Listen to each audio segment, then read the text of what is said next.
We're here with Ralph Wooden from Playground Games to talk about Forza Horizon, which I am super stoked about. So this Forza Horizon for me is, I was telling you just a minute ago, I consider it a transformative game personally, which I know is a big claim, but I was always of the opinion that I wasn't much of a racing game fan. And then I played Forza Horizon 3 and discovered that I like racing games. And that is thanks to the game that you guys made previously, Forza Horizon 3. That was set in Australia. Absolutely gorgeous. You just announced Forza Horizon 4, and it's going to be in historic Britain. It is, yes. And thank you for saying that. It's so nice to hear. Like, nothing gives me more pleasure than hearing people who say, I'm not a racing game fan, but I am now. I love. I'm not even so bothered about that. They love Horizon. is kind of the thing that's really gratifying. And I think partially that's because we think about Horizon games as open world games first before we think of them as racing games. Certainly, we spend as much time thinking of cool things for you to do in cars that aren't competitive and racy. And hopefully that's paying off. But yes, you're right. On Sunday at the Xbox E3 briefing, we announced Forza Horizon 4, which is coming this October, and it was tremendously exciting. And you're right, it's in our home turf. It's in beautiful, historic Britain. And so I have to ask about that. I am, as a stupid American who's terrible with geography, I know that there's Britain, there is England, there's the UK and the British Isles, and so where all does this one take place? So it is confusing, I will grant you.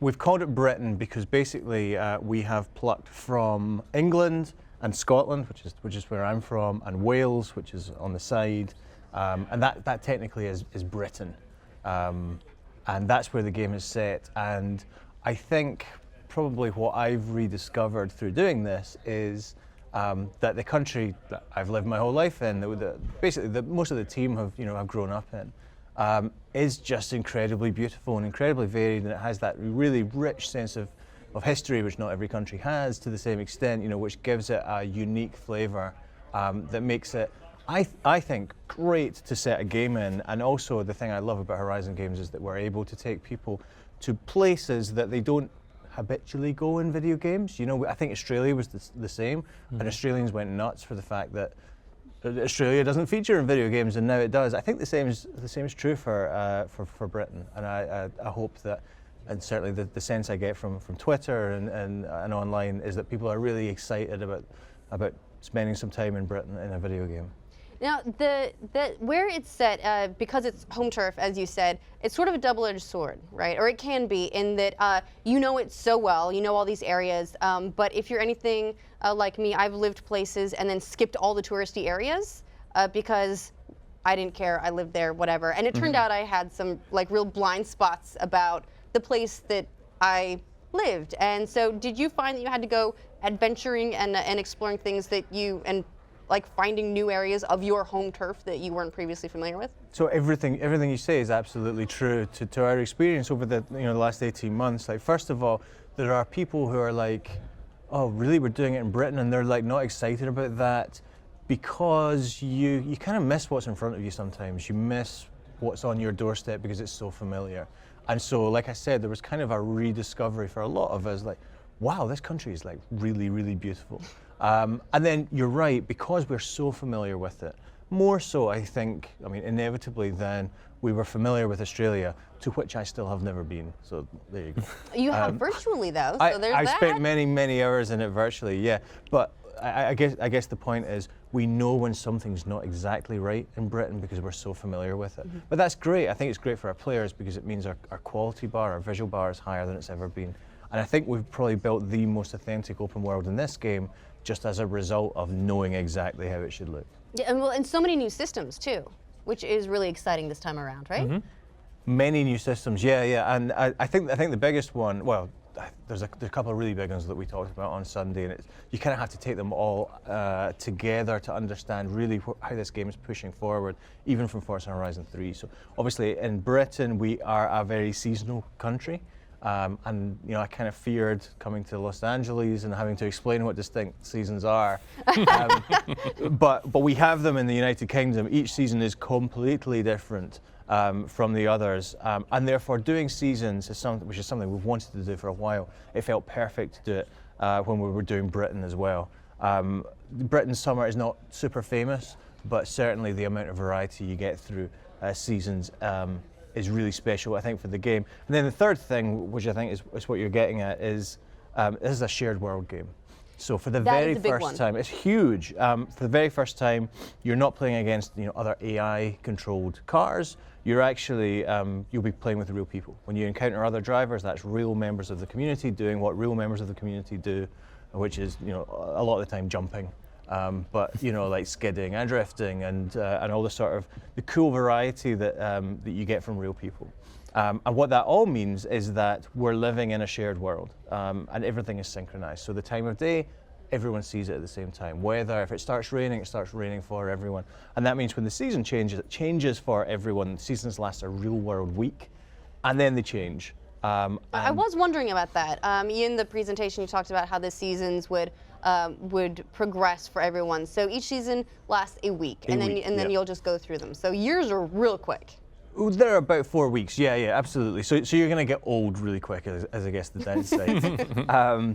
I think the upsides, though, kind of outweigh that in that there's always something really cool to look forward to. And I think when you understand just how fundamentally seasons change the world, not just how it looks and sounds, but how it plays, like the driving experience, the kind of gameplay you can do, you'll be looking forward to the next season. And what I'm really looking forward to is that a month into this game, like maybe start in November, the people that have been there from the start, they'll be the old hands. They'll be, putting their arm around the noobs, like saying, "Well, wait till spring comes round. I'll show you some things," kind of thing. And I think there'll be a real anticipation and also a sort of sense of experience that you've been here and you've lived in this world. Well, it also seems like then some areas will maybe become favorites during a certain time, or now we have events and things like that tend to pick up in some areas during some seasons and shift around so that you're you almost have that living, breathing schedule of events reflecting across the month, the year.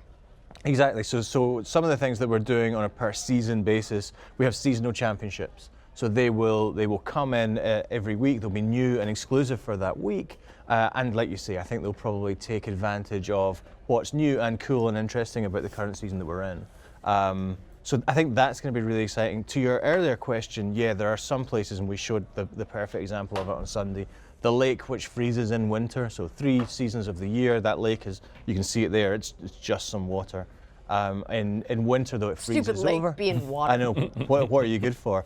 In spring, it freezes, and then you can go out, you can slide around on it, you can access an island, which you can't ordinarily get to. Who knows if there are some collectibles on it? There are. And spoiler alert.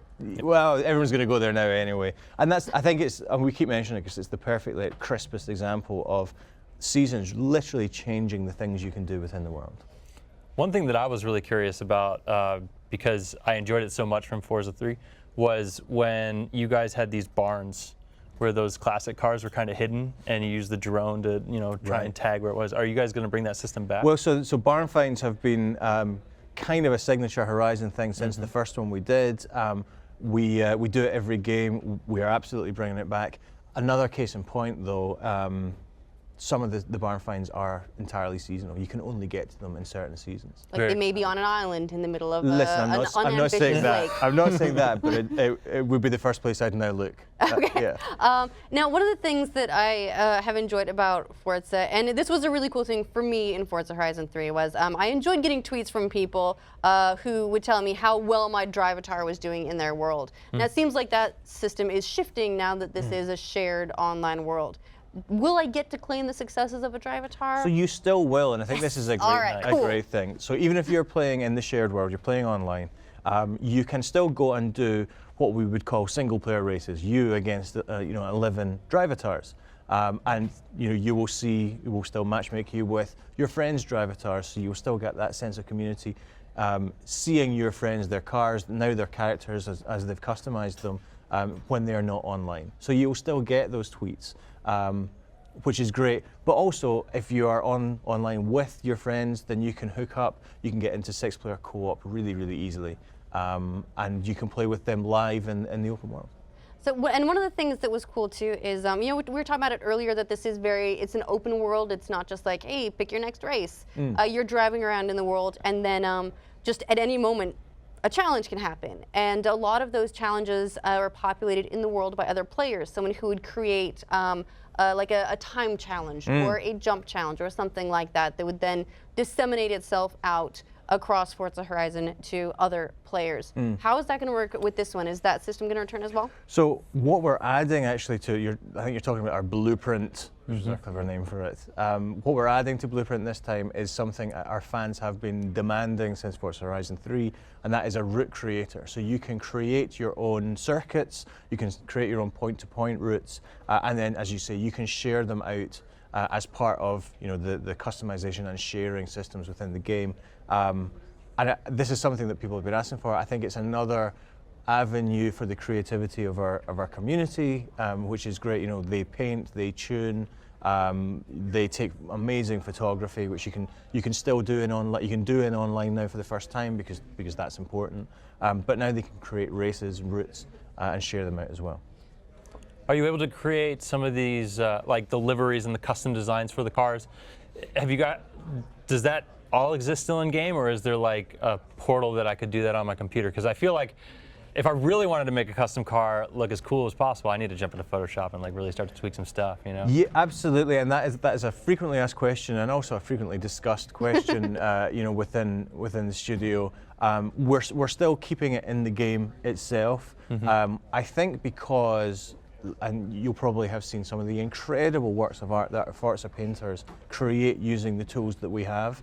I don't want to suddenly cut their legs away, sure. and say, well, now you need to be real good at Photoshop, or some other like PC-based art package. Yep. I think it's great that people go in and can create these things, and also we have such great curation and sharing mechanisms now that it's really valuable to other people, even if, like me, you can't paint cars at all. And one thing to say about our campaign now is it's all about really celebrating how you play the game, however you play the game.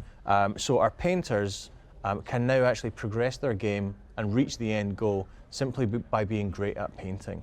And I think celebrating the very many different ways that people play Forza games is a great thing. To dovetail off of that, yeah. Do you think we could talk a little bit about the new vehicles? Because it looked like you guys got dirt bikes in there now and hovercrafts. I have been asked a lot about the dirt bikes and the hovercrafts. So yeah, if you're familiar with showcases from Forza Horizon 3, those vehicles are in there as crazy, outlandish opponents for those showcase races, and not, I'm afraid, to let you know, to drive.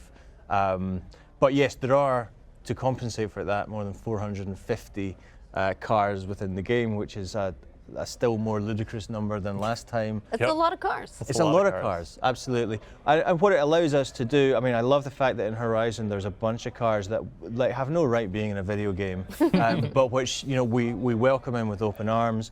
There are more of those to come. We'll be announcing our car list progressively over the summer, I believe. But yeah, you can see I think the car of which we are most proud and excited is the one which is currently sitting in the mixer booth in the South Hall. It was just unveiled this morning. It's our cover car. It's the McLaren Senna. It is kind of the ultimate track and road car from McLaren, a venerable and very successful British supercar manufacturer. So if you're passing the mixer booth at any point, do give it a look. Well, we'll absolutely check it out. Super excited for it. Now, when and where can people play this game? So it's playable in the Microsoft Theatre this week at E3. If you are here, do pop along and play our demo. Maybe even queue for a chance on our sleds. But for everyone else, the game will be coming out on October 2nd this year on Xbox, Windows 10, and on the same day in Xbox Game Pass. Very, very exciting. Thank you so much for joining us. Really looking forward to it. Loved what you did with Forza Horizon before. I can't wait to explore Britain and drive through all of your historic walls. Thanks, guys.